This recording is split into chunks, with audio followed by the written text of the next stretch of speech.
इस फिल्म की कहानी दो ऐसे मास्टर शेफ की है जिन्हें बस एक दूसरे को हराना था। अपनी इस चाह को पूरा करने के लिए आखिर दोनों किस हद तक जाते हैं, आइए जानते हैं। इस फिल्म का नाम है कुक अप ए स्टॉर्म।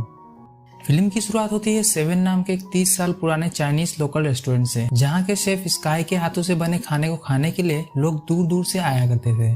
उसी रेस्टोरेंट की पॉपुलैरिटी को देखते हुए कल तक के रिपोर्टर रीटा भी उस रेस्टोरेंट को कवर करने आई हुई थी। उसी रेस्टोरेंट में स्काई की दोस्त यूनी भी थी, जो कि उस रेस्टोरेंट को मैनेज करती थी। कभी कभी तो उस रेस्टोरेंट में इतनी ज्यादा भीड़ हो जाती थी कि वहाँ लोगों को लाइन लगाकर अपनी बारी का इंतजार करना पड़ता। एक दिन एक रूड कस्टमर लाइन तोड़कर रेस्टोरेंट के अंदर घुस जाता है। स्काई भी ये नोटिस कर लेता है और वो खुद उस कस्टमर का ऑर्डर लेने जाता है। उस कस्टमर की सारी फरमाइश को सुनने के बाद स्काई उसे बाहर जाकर लाइन में लगने को कहता है, क्योंकि अगर स्काई ने बिना लाइन में लगे ही उस कस्टमर को सर्व कर दिया तो बाहर खड़े लोगों को जरा भी अच्छा नहीं लगेगा। यह सुनते ही वो कस्टमर स्काई के ऊपर भड़क जाता है और उसे अपनी पॉलिटिकल पावर्स के बारे में बताते हुए कहता है कि तुम मुझे जानते नहीं हो, मेरे बॉस ने एक वर्ल्ड क्लास शेफ को इनवाइट किया है जो कि जल्दी ही तुम्हारे इस रेस्टोरेंट के ठीक ऑपोजिट में एक 3 स्टार रेस्टोरेंट खोलने वाला है। फिर देखता हूँ कि कौन आता है तुम्हारे इस फटीचर से रेस्टोरेंट में। स्काई अपने गुस्से को काबू में करते हुए उस कस्टमर से कहता है कि आपको जो करना है वो करो, लेकिन आपको तभी सर्व किया जाएगा जब आप लाइन में लगकर अंदर आओगे। अगले सीन में हम फ्रांस के किंग और क्वीन को देखते हैं, जिन्होंने अपने राजकुमार के जन्मदिन पर आए अपने मेहमानों के खाने के लिए दुनिया भर से वर्ल्ड क्लास शेफ को तरह तरह की डिशेस बनाने के लिए इनवाइट किया हुआ होता है। उन्हीं में से एक मिशेलिन स्टार शेफ पॉल भी था, जिसने राजकुमार के बर्थडे पर उसके लिए एक बेहद नायाब डिश बनाई थी। वो डिश दिखने में एक अंडे जैसा था और उसके अंदर मैंगो प्यूरी और कोकोनट भरा हुआ था। पॉल की कला देखकर राजा और रानी दोनों खुशी से उसके लिए तालियां बजाने लगते हैं, जो कि पॉल के लिए बेहद गर्व की बात थी। पॉल अपनी सक्सेस के बाद अपनी असिस्टेंट मेयो, जो कि उसकी गर्लफ्रेंड भी थी, उसके साथ उस रेस्टोरेंट में लौट आता है जहां वो काम किया करता था। पॉल की ग्रैंड सक्सेस को देखते हुए उस रेस्टोरेंट फ्रेंचाइजी का सीईओ पॉल को एग्जीक्यूटिव शेफ की पदवी पर प्रमोट कर देता है। पर पॉल के लिए अब एग्जीक्यूटिव शेफ की पद, जो कि कभी उसके लिए समंदर जितना बड़ा था, वो अब तालाब से भी छोटा हो चुका था। दरअसल पॉल अब अपने होम टाउन लौटकर खुद का रेस्टोरेंट खोलना चाहता था और वो बताता है कि एक चाइनीज बिजनेसमैन ने उसे चाइना आकर 3 स्टार रेस्टोरेंट चलाने के लिए इनवाइट भी किया है। खैर, अब पॉल ने ठान ही ली थी तो सीईओ भी उसे रोक नहीं पाता है और पॉल मेयो को अपने साथ लेकर चाइना जाने के लिए वहां से निकल जाता है।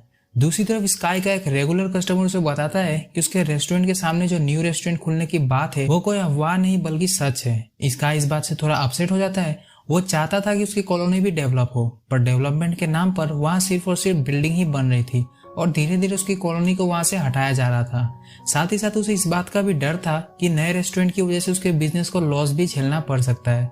यहाँ फिल्म की कहानी थोड़ी फ्लैशबैक में जाती है, जब स्काई महज एक 10 साल का बच्चा हुआ करता था। उसके फादर उसे अंकल सेवन के पास सिर्फ इसलिए छोड़कर चले गए थे क्योंकि स्काई को प्याज काटना नहीं आता था। उसके फादर के जाने के बाद अंकल सेवन ने ही स्काई का ख्याल रखा और एक अच्छे शेफ बनने के लिए जो भी सीखना पड़ता है वो सब अंकल सेवन ने स्काई को सिखाया। अब स्काई के फादर को गए हुए 20 साल बीत चुके थे, पर उन 20 सालों में कभी भी उसके फादर ने उसका हाल चाल पूछने के लिए कॉल नहीं किया। अगली सुबह हम पॉल को देखते हैं, जो कि हांगकांग के फिश मार्केट में मछली खरीद रहा होता है, पर उस फिश सेलर के पास सिर्फ एक ही मछली थी जिसे स्काई भी खरीदना चाहता था। वो फिश सेलर स्काई को यह कहते हुए मछली दे देता है कि उस मछली को सबसे टेस्टी सिर्फ स्काई ही बना सकता है। यह सुनकर पॉल को काफी शौक लगता है, क्योंकि उसने स्काई के आने से पहले उस फिश सेलर से वो मछली मांगी थी। इस बात को लेकर पॉल और स्काई में बहस होने लगती है, जिसे देख फिश सेलर दोनों को मछली हाफ हाफ करके दे देता है। ठीक 1 हफ्ते बाद उस 3 स्टार रेस्टोरेंट की ओपनिंग होती है, जिसका नाम पॉल ने स्टेलर रखा था। पॉल की रेस्टोरेंट ठीक स्काई के लोकल रेस्टोरेंट के सामने खुला था। स्टेलर रेस्टोरेंट के फर्स्ट गेस्ट और कोई नहीं बल्कि खुद ली मैनेजमेंट ग्रुप के चेयरमैन अपनी वाइफ और मैनेजर के साथ वहां पधारते हैं, जिनका पॉल एंड मेयो मिलकर स्वैग से स्वागत करते हैं। इधर 7 रेस्टोरेंट वाले भी अपने कस्टमर्स को स्टेलर रेस्टोरेंट की ओर आकर्षित होता देख तरह तरह के डिस्काउंट्स की घोषणा करने लगते हैं। यह देख स्टेलर के गार्ड्स उन्हें रोकने की कोशिश करने लगते हैं, जिस वजह से 7 रेस्टोरेंट एंड स्टेलर रेस्टोरेंट वालों के बीच में तू में होने लगती है। बाहर लगी भीड़ को देखकर पॉल, मेयो और चेयरमैन वहां सभी को शांत कराने आते हैं। भीड़ को शांत कराने के लिए मेयो सुझाव देती है कि क्यों ना हम दोनों शेफ के बीच में कंपटीशन रखें, इससे पता चल जाएगा कि कौन सबसे बेहतरीन शेफ है। पॉल और स्काई दोनों एक दूसरे को देखकर कंपटीशन के लिए राजी हो जाते हैं, क्योंकि फिश मार्केट वाली बात को दोनों अब तक नहीं भूल पाए थे। पॉल पहले शुरू करता है और पलक झपकते ही एक मछली के सारे कांटे को बड़ी ही आसानी से बाहर निकाल देता है। स्काई भी पॉल की खूबी देखकर इंप्रेस हो जाता है, पर अब उसकी बारी थी। वो 1 मिनट के अंदर ही उस मछली के एकदम बारीक बारीक टुकड़े करके पॉल के सामने रख देता है। पॉल को स्काई से इतनी उम्मीद नहीं थी, पर उसे अब पता चल चुका था कि स्काई भी किसी मास्टर शेफ से कम नहीं है। वहाँ मौजूद सभी दोनों के लिए तालियां बजाने लगते हैं। ली ग्रुप का चेयरमैन डिसाइड ही नहीं कर पाता है कि आखिरकार दोनों में से वो विनर किसको घोषित करे। लास्ट में वो कहता है कि विनर के बारे में हमें तभी पता चल पाएगा जब इन दोनों में से कोई एक इंटरनेशनल कुकिंग चैलेंज जीतेगा। उस चैलेंज में भाग लेने के लिए पहले से ही पॉल और स्काई ने अपने अपने डिशेस नॉमिनेशन के लिए भेजे हुए थे। ली ग्रुप का चेयरमैन यह भी कहता है कि अगर स्काई इस चैलेंज को जीतता है तो वो उस कॉलोनी को नहीं तोड़ेगा जहाँ वो बिल्डिंग वगैरह बनाने की सोच रहा है, लेकिन अगर पॉल जीतता है तो वो सारे के सारे पुराने बिल्डिंग को तोड़कर वहाँ नए बिल्डिंग बनाएगा। अब अपने कॉलोनी को बचाने की जिम्मेदारी पूरी तरह से स्काई के ऊपर आ गई थी। साथ ही साथ पिछले कुछ दिनों से उसके रेस्टोरेंट में कस्टमर्स भी बहुत कम आ रहे थे। यूनी को भी इस बात का डर था कि कहीं स्टेलार के खुलने की वजह से उसका धंधा ठप न हो जाए, लेकिन स्काई उसे समझाते हुए कहता है कि जो स्वाद रास्ते के 10 रुपए वाले समोसे में है वो तुम्हें एक 5 स्टार रेस्टोरेंट के 100 रुपए वाले समोसे में कभी भी नहीं मिलेगा। हमें अपने डिशेज को चेंज करने की जरूरत नहीं है, क्योंकि जिन्हें हमारा खाना पसंद है वो हमारे रेस्टोरेंट में जरूर आएंगे। हम सिर्फ दिखावे के लिए अपने डिशेज को नहीं बदल सकते। अगले दिन जब स्काई मार्केट में सब्जी वगैरह खरीदने जाता है तब वहां उसे पता चलता है कि सारे के सारे मार्केट से स्टेलार वालों ने अच्छी अच्छी सब्जियां खरीद ली है और मार्केट बिल्कुल खाली पड़ा हुआ है। लेकिन स्काई की यह फ्रस्ट्रेशन जल्दी ही दूर हो जाती है जब उसे पता चलता है कि उसका कुकिंग कंपटीशन में सिलेक्शन हो गया है और जल्दी ही उसका मुकाबला पॉल से होने वाला है। तभी टीवी में एक और अनाउंसमेंट होती है जिसमें बताया जाता है कि कंपटीशन के विनर को 2 टाइम विनर रह चुके माउंटेन को से भी मुकाबला करना पड़ेगा, जिन्हें लोग गॉड ऑफ कुकिंग के नाम से भी जानते हैं। स्काई ये देखकर चौंक जाता है क्योंकि माउंटेन को और कोई नहीं बल्कि उसी का फादर था जिसने उसे महज 10 साल की उम्र में अकेला छोड़ दिया था और आज उसके फादर गॉड ऑफ कुकिंग बन चुके थे। उसी शाम अंकल 7 अपनी छुट्टियां खत्म करके टाउन वापस लौट आते हैं और स्काई को मिलने के लिए एक पब में बुलाते हैं। स्काई भी अंकल 7 से मिलने के लिए काफी एक्साइटेड था और वो भागता भागता उस पब में पहुंच जाता है जहां उसकी मुलाकात अपने फादर से होती है। लेकिन स्काई के फादर उसे गले लगाने की बजाय स्काई से कहते हैं कि मुझे तो अभी भी यकीन नहीं हो रहा है कि तुम इंटरनेशनल कुकिंग कंपटीशन के लिए सेलेक्ट हो गए हो। ये सुनकर स्काई को बहुत दुख होता है क्योंकि उसके फादर को उस पर जरा सा भी भरोसा नहीं था। वो अपने फादर से कहता है कि मैं अब इस कंपटीशन को जीत कर ही दिखाऊंगा और साबित कर दूंगा कि एक अच्छा शेफ बनने के लिए इंसान का घमंडी होना जरूरी नहीं होता है। फाइनली कंपटीशन का दिन आता है जहां हर एक कंटेस्टेंट को अपनी डिश बनाने के लिए 90 मिनट का समय दिया जाता है। स्काई फटाफट से एक ट्रेडिशनल सॉल्ट बेक्ड डक बनाने में लग जाता है और वहीं दूसरी तरफ पॉल काफी मॉडर्नाइज तरीके से एक फोई ग्रास सॉर्बेट बनाने में। घड़ी की टिकटॉक चालू रहती है जिसके बीच हम सभी कंटेस्टेंट्स को अपना बेस्ट देने की पूरी कोशिश करते हुए देख पाते हैं। टेस्टिंग के दौरान जजेस को स्काई की डिश टेस्ट के मुकाबले में पॉल के डिश से थोड़ी बेहतर लगती है, पर वोटिंग के दौरान स्काई और पॉल के बीच में ड्रॉ हो जाता है। तभी हेड जज एक एक्स्ट्रा वोट देकर पॉल को विनर घोषित कर देते हैं क्योंकि पॉल की प्लेटिंग स्काई के मुकाबले काफी जबरदस्त थी। अगर आपने मास्टर शेफ देखी होगी तो आपको पता होगा कि डिश चाहे खाने में कितना ही लाजवाब क्यों ना हो, पर अगर उसकी प्लेटिंग में कोई कमी रह जाती है तो उसके भी मार्क्स कट जाते हैं। ठीक वैसा ही आज स्काई के साथ हुआ, पर वो अभी भी कंपटीशन से बाहर नहीं हुआ था। लेकिन पॉल के साथ भी कुछ सही नहीं था। उसकी जीत की खुशी मनाते हुए उसका मैनेजर अनाउंस करता है कि अब पॉल की जगह मेयो स्टेलर रेस्टोरेंट को उस कंपटीशन में रिप्रेजेंट करेगी क्योंकि जनता मैन के मुकाबले लेडीज को वोट करना ज्यादा पसंद करती है।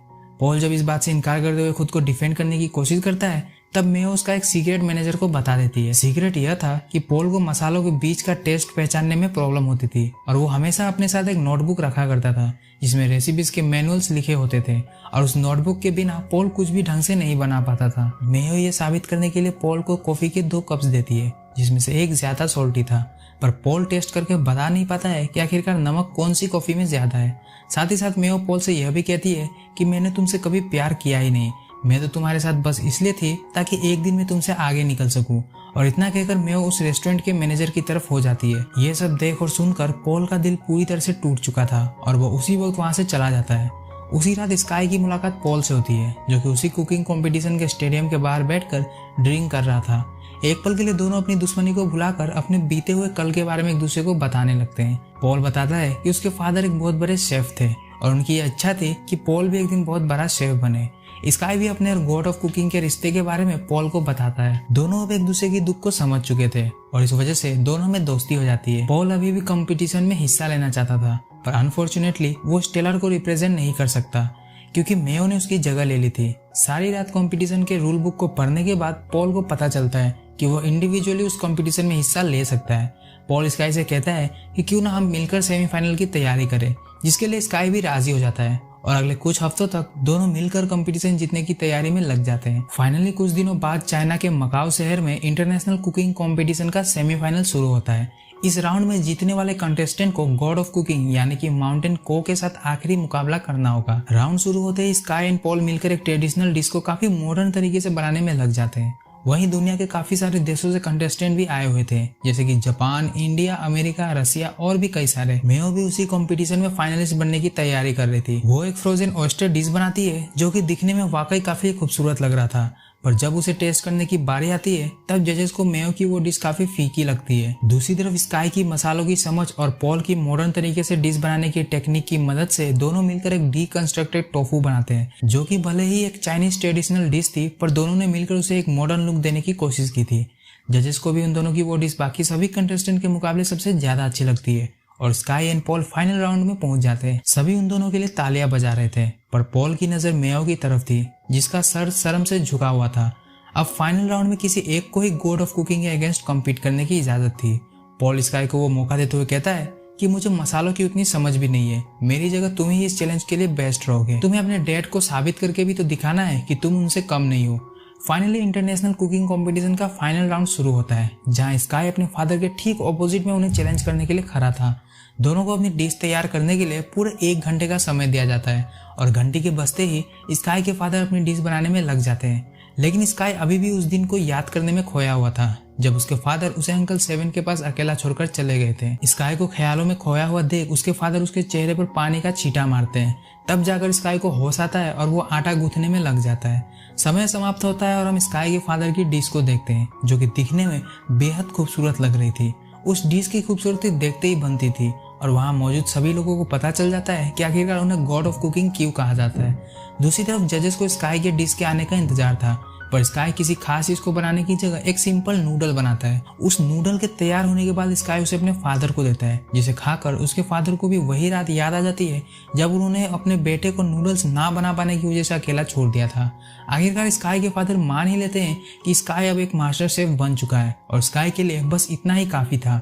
विनर की अनाउंसमेंट नहीं हो पाती है क्योंकि स्काई ने अपनी डिश जजेस के सामने पेश ही नहीं की, क्योंकि उसके लिए उस कंपटीशन को जीतने से ज्यादा अपने फादर को साबित करना ज्यादा मायने रखता था कि वो भी कुकिंग कर सकता है। फिल्म के आखिरी सीन में हम 7 रेस्टोरेंट के बाहर भीड़ जमा हुआ देखते हैं, जो कि वहाँ Chinese new year party celebrate करने आए हुए थे। पॉल और स्काई अब एक फैमिली की तरह मिलकर उस रेस्टोरेंट को चलाते थे और इसी एक हैप्पी एंडिंग के साथ हमारी आज की इस फिल्म का दी एंड हो जाता है। सो आपको कैसी लगी हमारी ये एक्सप्लेनेशन, हमें कमेंट करके जरूर बताएं। कि आपको भी यूनिक डिशेस बनानी आती है? यह फिल्म हिंदी और डब्ल्यू वर्जन में अवेलेबल नहीं है, लेकिन अगर आप इसे चाइनीज में देखना चाहते हो तो आप नेटफ्लिक्स पर इसे जरूर देख सकते हो। बाकी जिनके पास सब्सक्रिप्शन नहीं है वो हमारे टेलीग्राम चैनल को ज्वाइन कर सकते हैं, जिसका लिंक आप सभी को डिस्क्रिप्शन बॉक्स में मिल जाएगा। अगर आप हमसे अपनी कोई फेवरेट मूवी एक्सप्लेन करवाना चाहते हो तो आप हमें कमेंट करके जरूर बताएं, हम उसे एक्सप्लेन करने की पूरी कोशिश करेंगे। Till then take care, bye bye.